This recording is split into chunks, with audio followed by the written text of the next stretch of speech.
This is your lexicon of skating terminology. Organised in zones from the ground up, starting with the ice, then feet, legs, hips, torso, and arms and shoulders, followed by a full breakdown of all body positions on forwards and backwards edges.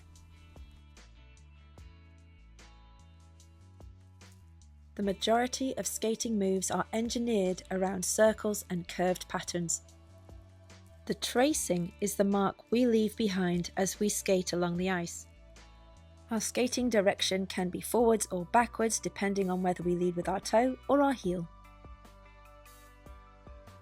The peak or point of a turn refers to the tracing left on the floor as we perform any kind of one-footed turn. Reviewing the shape of our peak and the entry and exit circle can give us clues to figure out how to correct any errors.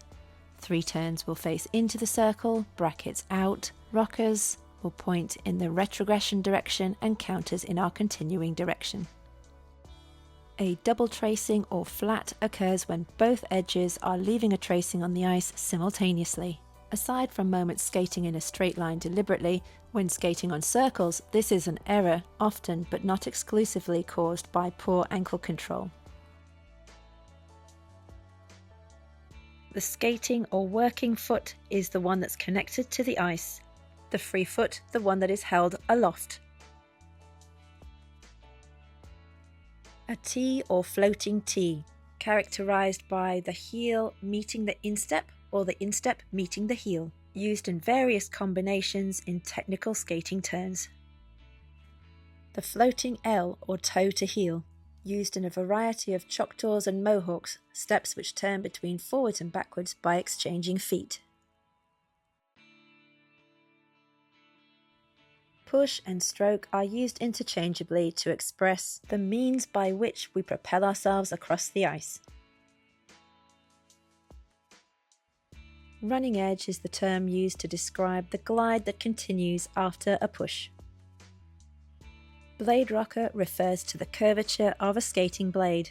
While the midsection is good for gliding, the front and back are best for pivoting and turning.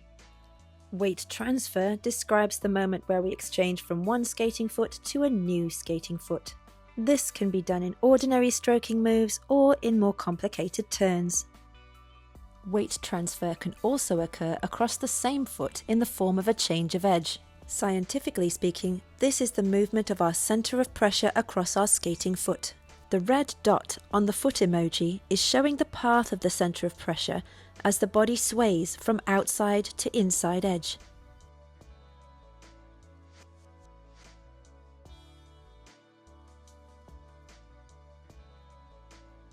The inside edge of a blade can be located by rocking the foot across towards the big toe side of your foot. Outside edges are located on the opposite side, closer to your pinky toe.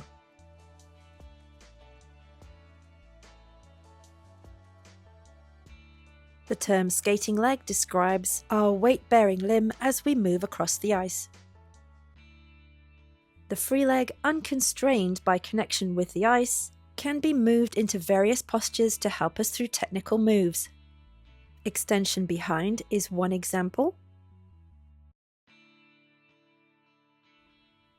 and extension to the front another, but there are many, many variations. The following variations are particularly important to learn. Free leg held over our tracing, extended behind. Free leg held outside of our tracing, also extended behind. Free leg held outside of our circle tracing, extended in front. This position gives a strong appearance of crossed legs.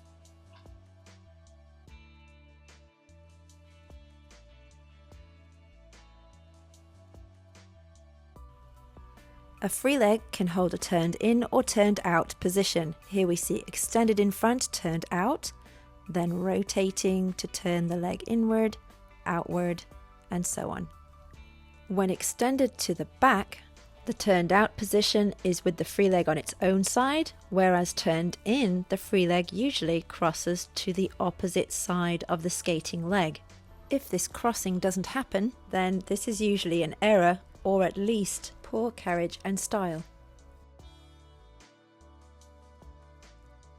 The skating side of our pelvis is a control powerhouse.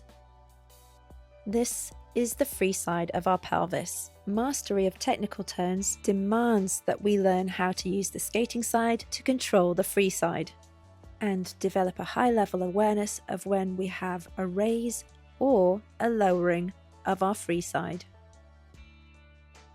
And in addition to the up and down plane, there is also the forward and back plane, which can be seen when we turn the pelvis to face slightly into the circle, and when we rotate to make the hips face out of our circle.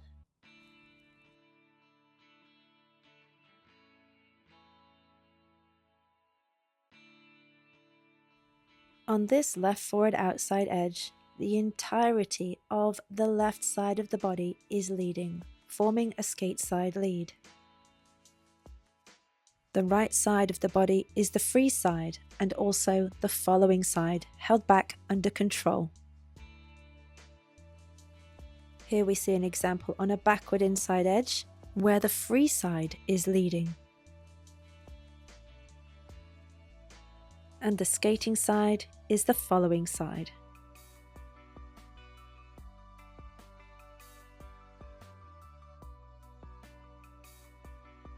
Square posture is the most neutral posture we can achieve, shoulders directly over the hips with no twist. Contra body or opposition can easily be spotted by the twist in the waist, bringing opposing sides of the upper and lower body forward and also backward. Contra body shapes can happen in both directions, forwards and backwards, and on both inside and outside edges.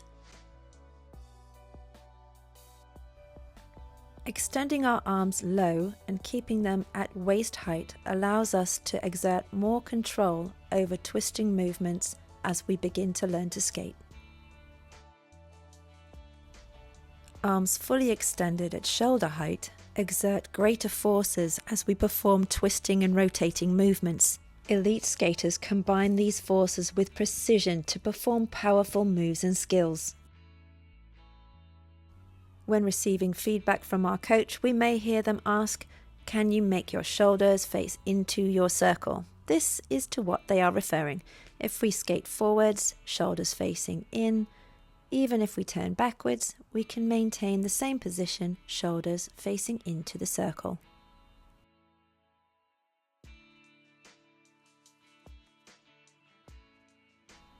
And likewise, if our coach asks us to check or face out of our circle, this is what it will look like skating forwards. And this is how it will appear when we skate backwards.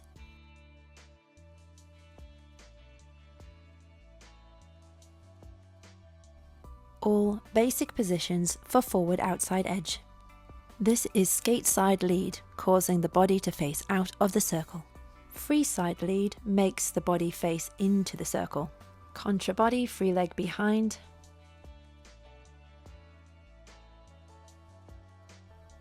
And contra body, free leg in front.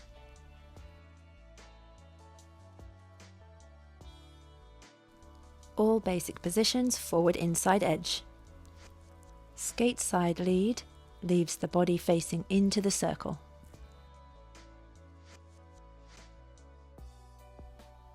Free side lead makes us face out of our circle.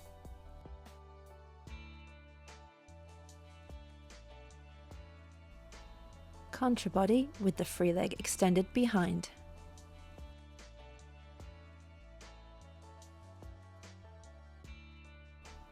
Contra body with the free leg extended in front.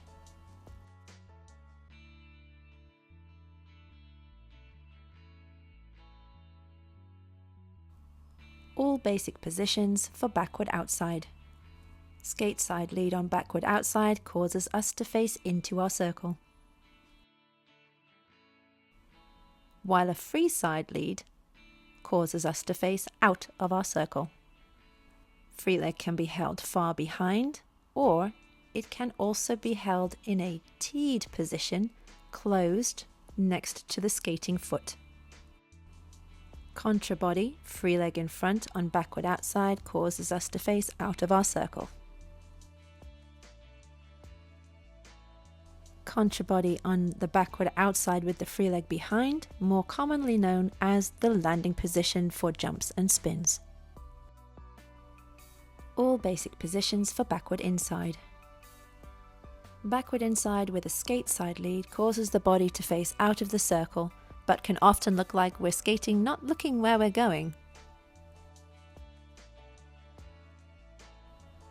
Backward inside with a free side lead, whether teed close to the skating foot or extended away, makes our body face into our skating circle. Contra body with the free leg extended behind and turned out is less common, whereas a turned in free leg is more frequently used.